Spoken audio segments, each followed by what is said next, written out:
All right, folks, if I can just get your attention for just a minute. We're waiting on Dave to come out here. He's going to make some announcements. He's got some giveaways. But first off, I'll introduce myself. My name is Tom Davis. I have a company that's called TD Topwater Lures. I've been fishing topwater since I was 12 years old. I started fishing in this area. Fished a lot in Tennessee on the Tennessee River chain, Kentucky, over in Indiana. So I just kind of grew up fishing topwater with my Uncle Jack down in Tennessee, especially on Wattsbar Lake. Okay? Anybody fished, I mean, you know, when you're down on Wattsbar Lake, you're right there, Chickamauga and all that area right there, you're in some great top water fishing area, especially around the Blue Springs area. I'll tell you what, growing up at 12, 14 years old, we went out with your uncle who loves to fish topwater and fish devil horses and torpedoes, the old buck and balls, the king snipes. It's a very exciting time to go out and do that. To see that explosive strike when the fish comes up there and just blows something up out of the water. I'm telling you what, there ain't nothing any more exciting than that right there. But Dave's going to be here in just a minute. I'd like to welcome all of you out, you know, to the Bass Pro Shop Spring Classic. I don't know about you guys, but this weather just has absolutely got me excited. 2 days of sunlight made me go out and buy about a gallon of suntan lotion on the way in here today. So I'm getting ready for fishing season, okay? Hopefully you guys are doing the same things. So Dave should be here any minute, and when he comes in and he does his stuff, then I'll get started on the topwater fishing, and we'll move on right from there, okay? Tom, go ahead. Let's go ahead. Oh, go ahead now. All right, now changing plans. Again, my name's Tom Davis, and I do make topwater lures. Everything I make out of cedar. It's old school. Something that Hen did years ago. They made the devil horses, the wounded spooks, the old buck and balls, different things like that. And I kind of copied that. And I started making everything out of cedar because I really couldn't find some of the things I wanted in some of the stores. So I started imitating some of the things that I fished with years ago. And I tried to even improve upon that. The type of spinners, the hooks, different things that'll change the look of the lure a little bit. But there's all different kinds of topwater fishing. I mean, you can go from worms to choke baits, to walk the dock baits, to prop baits, to spinner baits. There's all kinds of stuff out there for people to do. And some of the most fun you gotta understand that when you're fishing a certain area at different times of the year when the water starts getting above 50 degrees, that the topwater bite's getting ready to get on. Okay? A lot of people don't believe that. They're going from their jerkbait bite to the square bill to the crankbait, and they kind of forget about topwater. It's kind of a lost art. But people are really kind of coming back into that again because they're discovering new things that happen with topwater lures. So what's happening right now is when that water starts getting up above the 50s and on up, these topwater lures, worms, Zoom makes a great a worm. I like the white one myself, and I like to flip it around rocks because the rocks are going to warm up first. So if you start looking for that in the spring of the year, I'll tell you what, right now I'm just glad to see some open water even right here in front of me because I'm hearing that they still got 10, 12 inches of ice at Rocky Fork Lake. And I got a tournament up there in about 3 weeks. So I'm a little bit concerned about that. I got a 21-foot fiberglass boat, and it don't do real good in ice.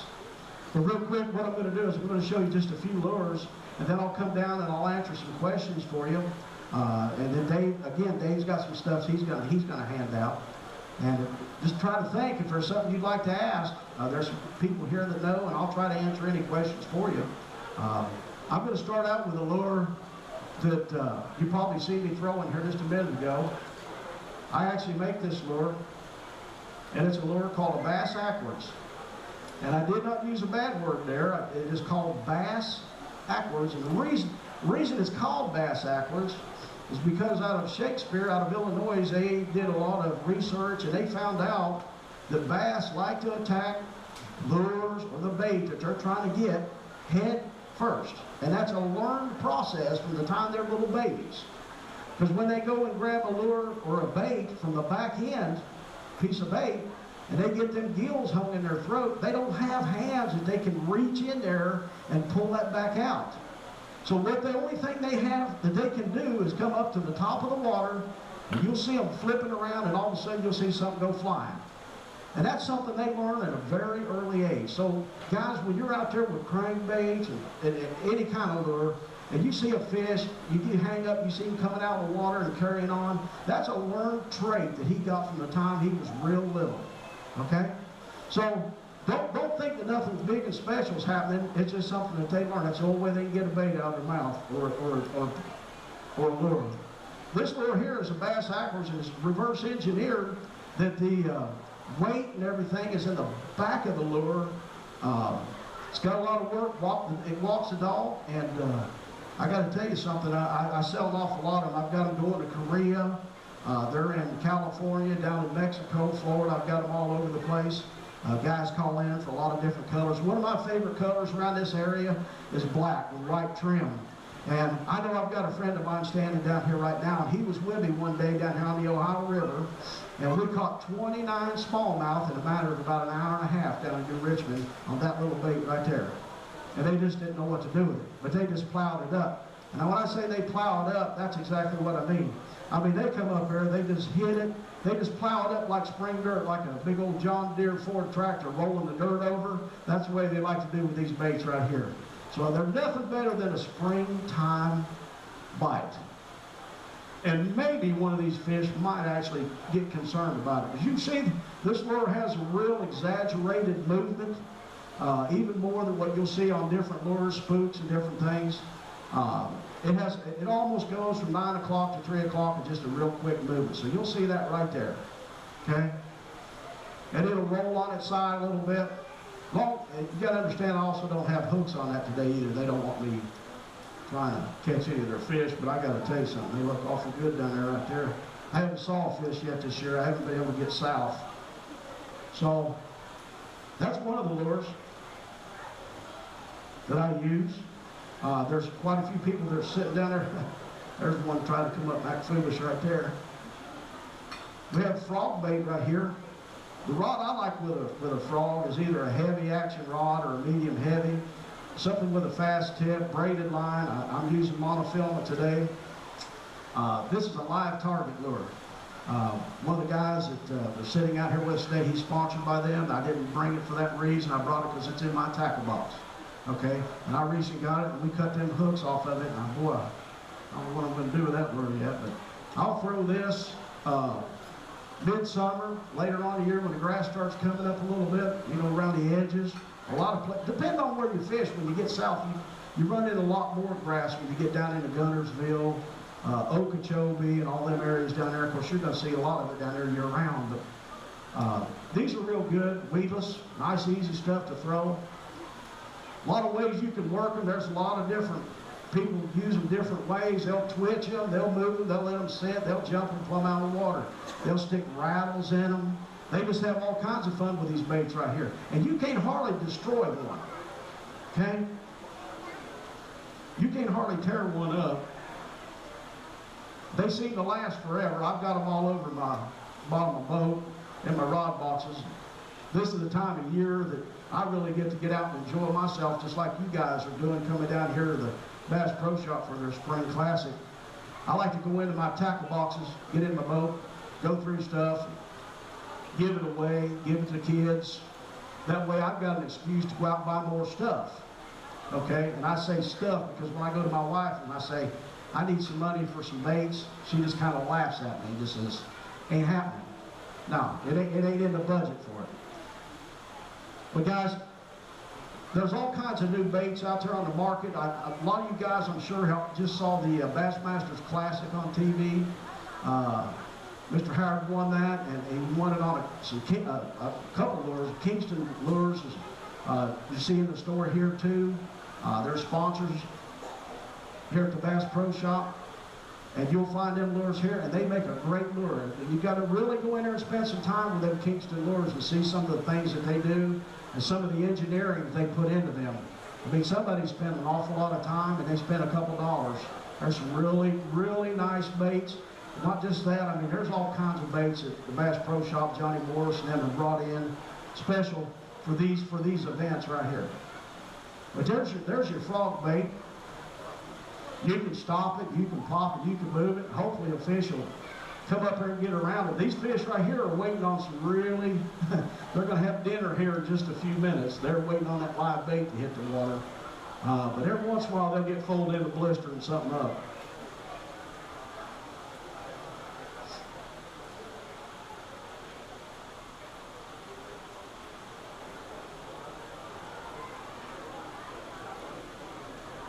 Then I brought one other lure over here with me. I just actually come out with it. I've been working on it for about 2 years, almost 3 years.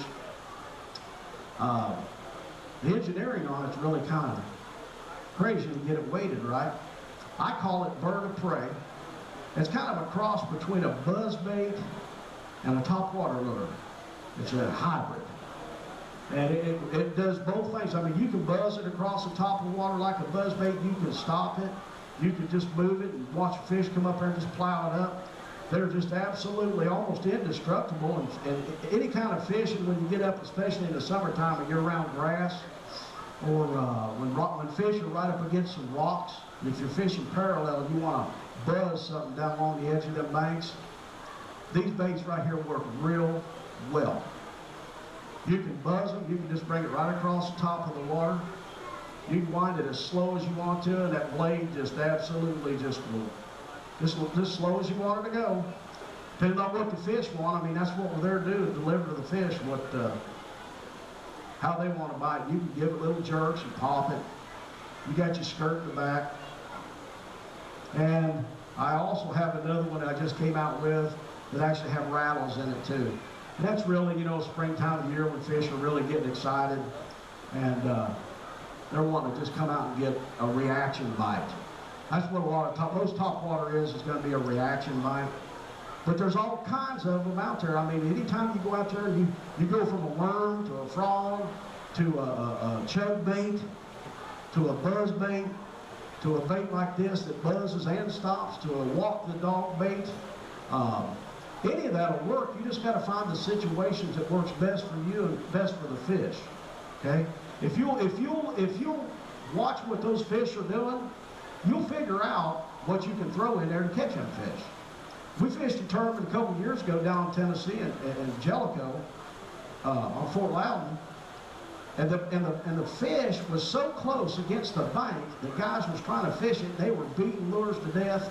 The guy actually came in. Matter of fact, I got a friend of mine here with me right now that was down there with me when we come into the boat dock. We had limited fish, and the guy that won the tournament had 3 fish. And he had a great big old orange Norris craft because he was from Tennessee, kind of like my hat says where I am too. And he's running up down the lake with a 300 on the back of it just as hard as he can go. And we saw him coming from about 3 miles just here, and he went by, had a crash helmet on, everything else. And here he went. We come back to the boat dock, he won the tournament. He had 3 fish. He was tickled to death. He said, but them fish didn't bite. And it's a true story. I said, well, yeah, they did. They did bite. I said, but you can't catch them doing 105 miles an hour. I mean, there ain't an electric motor that'll do that for you, and you sure ain't gonna do it with that 300 Merc on the back of that. And we got talking and laughing. He said, well, I'd just like to see you Ohio boys come out here and show me where you caught them fish, and I'd like to see them fish. I don't believe you. I said, well, all right. We just eased on up there at that old Ranger bass boat ahead, lifted the lid up on it. This is Gary, me and he and his son. We just started pulling some fish out, showing some fish. We had smallmouth, largemouth, anywhere between 3.5 to 5.5 pounds. Had our limits on it. He didn't believe it, and I showed him all we did was just throw a little old zoom worm, just twitching across the top of the water, or a little small split shot on it. But I said, you got to take time and fish. You can't just get out there and run all over the place. You got to spend time in the water. Put your electric boat in the water and fish. Find out what the fish are doing. You got electronics, you got a nose. A lot of times electronics will fail you, but your nose won't. Once you've done it for a while, you'll kind of get a nose for what you need to do. But those are just different types of topwater lures. I mean, I have fun with them. I've been fishing them, like I said, since I was 12 years old. I fished them right down on Watts Bar Lake. That's where I started at. I used to fish tournaments down there. I went to college at Rose State, and I would fish when they first come out with the Red Man tournaments. We'd fish topwater right there at Blue Springs and stuff, and you could win a lot of money right there fishing pine tops with devil horses. Just have a blast.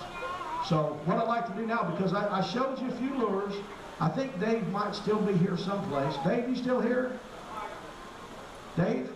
Okay, we got Dave. I'll bring him out, and I'll come on downstairs, and I'm going to answer questions, and I've got a few things that I'll hand out too, okay? So any questions you have, just let us know. I'm here, Dave's here, Kevin is, he'll be here. I'll be more than glad to answer anything that you might have come up. Okay, thank you. Cedar. This is a western cedar. This is an eastern cedar. This eastern is a little bit more dense. The western's a little bit softer. Depending on what kind of lure that I'm making, depending on how much floatability I want on that lure, I will change. Okay? If I'm making a devil horse, or I'm making a little mustard, if I'm making a bait with small props, then I'm going to go with something a little bit more dense. I don't need quite as much floatability. When I go with something like the bird of prey that has a large prop on it, this actually has the hooks on it. I have to take them off. They have number 4 hooks on them. I'm telling you, I want as much floatability as I can get. Because when I want that lure to come across top of water, I want it on top of the water. I don't need it underneath the water someplace. That's why they got crankbaits. That's why they got jigs and pigs. I've got all that stuff too. Okay? Don't get me wrong. I've got it. I've got jigs and pigs, and I've got crankbaits. I've got all that stuff. Okay? But it's just one of the things that I like to do. I like making topwater lures, and I like fishing topwater when that season comes in. Okay? A week ago, everything was topwater around here, but you couldn't get nothing through the ice. I don't care what you're throwing; it wasn't happening. Okay? So those are things that I got to look at when I'm making fishing lures. Okay? When I make those, and I make them in a lot of different sizes. I make them for creeks, rivers, lakes. I make them all the way up to right at a little over 14 inches, the largest one that I make. And I make them for down at Cave Run Lake for guys that must eat fish. I do all that stuff too. Any have a question? Do you find topwater to be more effective in clear water versus muddy, or what's your viewpoint on that? Well, the question is, do I think that there's a clear water difference between clear water, muddy water? What do I prefer? With the topwater. With topwater. That's a good question. That's why we make so many different colors for one reason. Okay, because fish have to pick it up. When I'm in clear water and I've got clear blue skies, I like something dark that's just blah. They don't have to be real spectacular. But when I go into something a little dingy water or a little bit muddy, I like for something to reflect or something that's going to move the light. When I've got that sunlight beating down on me, I'm going to use that sunlight for a real particular reason. That's why when on a lot of these lures, you'll see I have flake on it. And that flake reflects that sunlight, okay? Now, I'm just going to tell you guys this.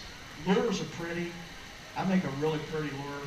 They look really nice up here, but you know, that's what they see.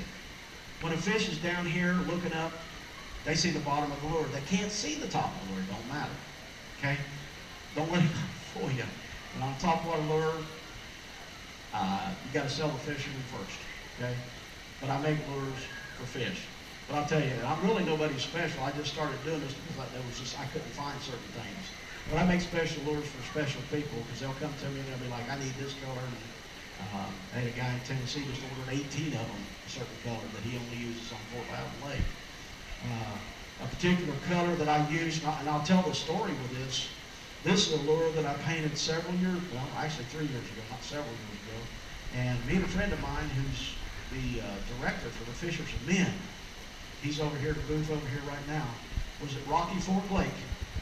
And I'm telling you what, it's one of them August days, you know, where it's so hot, okay, that you can't even keep ice in a cooler. And I had stopped and I had bought some bologna and some cheese and a loaf of bread, you know, like all those fishermen do, bag of Doritos.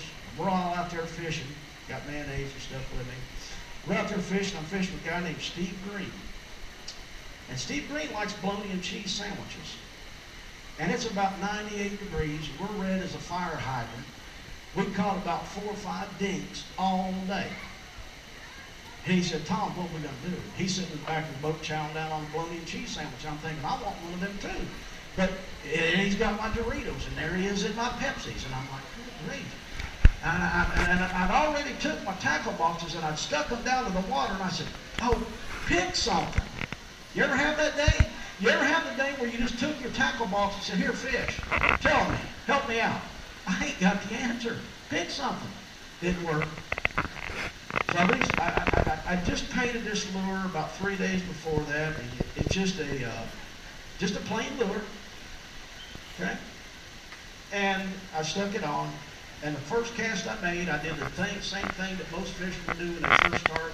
They forget to change their spool speed, and boom, there I went right in the middle of a tree. I went Rocky Fork. A lot of you guys know about Rocky Fork. I'm fishing above the bridge, back in the hole back there. They call it the pond. And I'm in a tree, and he's back there going, boom, boom, boom, boom, boom. He's laughing at me, chewing my bologna and cheese sandwiches. He said, what you got to do now? I said, well, I might just have to go get it out of the tree. So I just kind of eased over there with the boat, and as I'm easing over, a bass come up there and grabbed a hold of it. And there's that bass hanging out of the tree. He's that far up out of the water, about 2.5, 3 pounds. Now, we ain't caught a keeper all day. I got 30 minutes left in the tournament, and I got one hanging in a tree. So I did what every good fisherman did. I turned that electric motor on turbo, took it out of turtle, put it in rabbit, said, here I come. I'm going as quick as I can. I look at Steve in the back of the boat, and he's sitting back there chowing down on that bologna and cheese sandwich. So I know that fish saw me coming because he got a look in his face like, here comes the Titanic, this guy's going to kill me. So he made a big old flop, and he come off. And Steve's back going, I told you, we ain't catching nothing today. All right. Eased around a little corner, there's a little ditch right there, and I pitched up in there, and I moved it a little bit, bass come up there and grabbed a hold of it, about 2.5, 3 pounder. And I look back at my partner, I'm thinking, hey, he's coming for the dip net. No, he got that bologna sandwich going on back there. He's done starved to death. He's done. You stood the fork in him a long time ago. It was over with. So he's chowing on that bologna cheese sandwich. And I got this fish on, I get him up beside the boat, and I'm thinking, God, I might lift him up the boat. I said, you'll put him in the live well for me? No, it's your fish, you caught it. Okay. I stick him in the live well, go a little bit further, come up the bridge. You guys who fish Rocky Fork, you know where the bridge is at, back in the back. Made a cast up around the bridge, caught another one about 3 pounds. On the same lure. I had that just dinks all day. Clear blue sky, 98 degrees, not a ripple in the water, didn't see a bait fish move, nothing. Should have never worked. Can't believe I caught fish on it. I don't know what happened. God just loved me that day. That's the only thing I can think. And we come around the corner, caught another one, right there on the bridge, went up a little bit further. And he's still sitting back there chowing on bologna cheese sandwich. Got my Doritos and my Pepsi. There he is. Okay? And I'm like, Steve, you gonna help me out? Well, he's on sandwich about number 3 right now. And I'm starving to death. I'm thinking, boy, I hope he leaves me a slice of bologna so when we're done, I've got something to eat. Went up a little bit further and went out, and there's a stump right out on a point, right out from the boat dock right there, flipped up there and caught another. Now I'm on fish 3. Now he's getting excited. He's chewing on the bologna sandwich at a high rate of speed. He ain't just eating like a normal person. Now he's working on it. Okay? And I got the biggest tickle out of him. He said, you really trying to win this tournament? I said, yeah. That's what we paid money for. I'm here to fish. Went up a little bit further. And it was the funniest thing. This old fellow was sitting, I'm old fellow, was fishing. He was there with his grandson swimming on the very last point before you go up to where the spillway's at. I come around that point, and I'm like, Steve, we're done. We got 5 minutes left to get to the boat dock. We're done. Stick a fork in it. We've got 3 fish. He said, Tom, I think you got one more in you. I said, yeah, right. I can't believe you got them words out with that bologna sandwich and them Doritos and that Pepsi going. So we got right up here, and that old man, he's fishing. He said, I'd sure like to see somebody catch a fish today. And I said, I sure would too. That old man's there with his grandson. The other part I didn't tell you on that one, he had a black Labrador sitting there with him, swimming back and forth. Looked like a mud hole right there on that point. So I flipped that lure up there. And I'm like, really? I'm going to catch a fish here? Well, this guy's swimming with his grandson and a dog. I had to short cast because I was afraid the dog might come out after the lure. And that's all I need to do is catch a black Labrador and try to dip it and get in the boat. Because I know my partner wasn't coming away from that bologna sandwich. He was done. He ain't coming nowhere. Don't you know, God was good to me that day too. I got a big old bite. I got the bite. I got the one. I got that fish, that one that puts you over the top. I'm sitting there fighting him, sticking the rod down in the water like you're supposed to do. Keep him coming out of the water, you know what I'm saying? That old man goes, boy, that sure is a big fish you got. And I look, here come my partner out of the back seat, spitting and slobbering a bologna and cheese sandwich. Doritos went out on the floor. Pepsi went down in the bottom of the boat. All over the place. Here he comes. He's finally going to help me. He's got a dip net. He comes up where he said, Tom, he said, you've just won the tournament for us. He said, you have got that fish that put us over the top. I'm kind of thinking where that us thing come from, number one. But number two, okay, I got a good fish here. And I wind him on up. Fish come out of the water. All I saw was that right there go right over, and it landed right at the dip net. Just as big as you please. And my partner, being as nice a guy as he is, he looks over at me and he goes, well, he said, it looks to me like you just lost the tournament for us. So I went from winning the tournament to losing the tournament all in about 2 seconds. And what's even better is the old guy up on the ground. Him and his grandson's looking and the dog's looking at us, and he goes, boy, that sure was a big fish. I said, yeah, it was. He said, I sure hated to see it get off like that. I sure did too. So the moral of the story is make sure you got plenty of bologna and cheese when you go fishing. Don't never run out of it.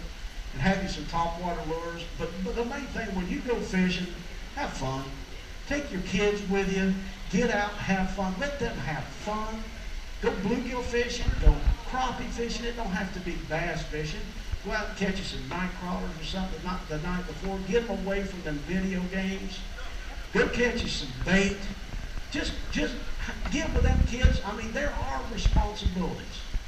They're for us to raise up. They're for us to praise up.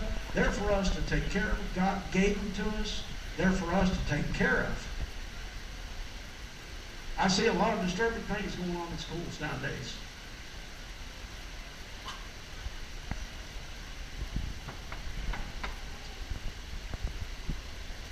I love to talk about topwater fishing, but I like to talk about God, and I like to talk about young kids. Because they're the most important commodity we have in this country is our kids. And I'm telling you, it's for us. It's for us to take care of them. They're given to us by God. They're ours to take care of and raise them up and do the best that you can. You know, I said at a basketball game Thursday a week ago, a day watching the state playoffs. I'm sitting there talking with a friend of mine, and this guy I'm getting a little away from topwater fishing now. I'm just talking to you like people, okay? Just all together. This guy walks up, he sits down beside me, he's talking to people behind me, and he starts crying. He said, he's a teacher at Carlisle. He said, I was at school a couple of days ago, me and another guy, and a kid walked into school with a gun. He said, I'm resigning from teaching after, I can't remember how many years now. He said, I got enough time to do me to the end of the year. He said, I'm seeing psychologists, psychiatrists, anybody he can go see to try to help him out. Him and other kids that was involved in it. He said, it's the most tragic thing he said I've ever had in my life. He said, I've got to quit my job. He said, it's absolutely destroyed me and the other teacher. Folks, I'm telling you, take your kids fishing. Take your kids to church. Have yourself a good time with your kids. Again, I love topwater fishing. There's some kids here today. If you want to come up, I've got some baits that I'm going to give you. My wife's going to get mad at me for giving them away because I sell them all day for quite a bit of money. They're going in a lot of the major stores in this area and overseas, okay? I enjoy making, every one I make is all handmade. They're made here in the USA. I turn them down on the lathe by hand.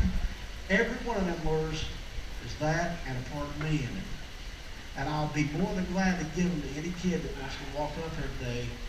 But I want you to remember, when you get one, that you take it and have fun, and you enjoy it with your family.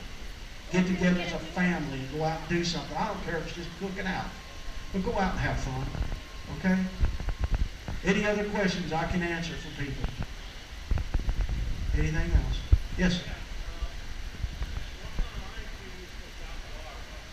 What kind of lines do I use for top water? It kind of depends, really. I'm more of a fluorocarbon person, okay? I use rods. The rods I have up there, the one I used on a frog is a medium heavy rod. Just came out by Browning. It's a brand new rod. It's just came out in the Bass Pro Shop, okay? And I like that for that, and I use a fluorocarbon for that. Monofilament for my other rods I do use, and I use a medium or medium light action rod when I'm using topwater lures. Especially on these bass aquas lures, I like a medium and a medium light rod. Okay, and fluorocarbon, monofilament, they're pretty close. Just depends on what kind of rod you got. So, does that answer your question? Okay. Any other questions? Yes, sir.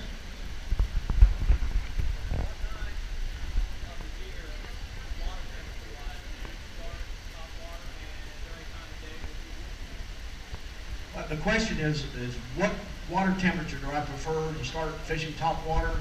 And then, what was the second part? It was any part of the day. Boy, I'll tell you what, I just told the story. Kicked that one, I could tell, didn't I? I love early morning, late evening fishing. I mean, that's old school stuff. I have caught fish right there in the middle of the day. But anytime that water temperature gets in the 50s and I've got some sunlight and it's hitting on a particular bank, I'm going to go to that bank, especially if there's rocks and stuff or nice trees laying down in the water, because that sunlight is going to warm that up, and that's when fish are going to go to that right away. Okay? And hopefully that answers your question. And it depends on the fish himself and how close they are to cover and what I'm going to use. Okay? And I do use the Zoom worm over here. The white's probably my favorite color. I've caught a lot of fish in Tennessee on that particular color, a lot of fish in Rocky Fork on a white colored worm up there. And I also use, and here's one for you too. I will use a 12 to 14 inch worm and bring it right across top of the water. I've won several tournaments with that right there, just moving the worm. It's a rage tail worm. I'll tell you the worm I use is green with red flake. Okay, there you go. There's a tip on that one right there. Okay. Anything else? Any other questions I can answer? Again, I thank you for your time. Enjoy yourself out here at the Bass Pro Shop at the Classic. And I'm telling you, they got some really good stuff. Kevin Izzy's coming on here in just a minute. Great fisherman, good friend of mine, so hope you enjoy it. Hey, what's going on? Let me see if I can get you guys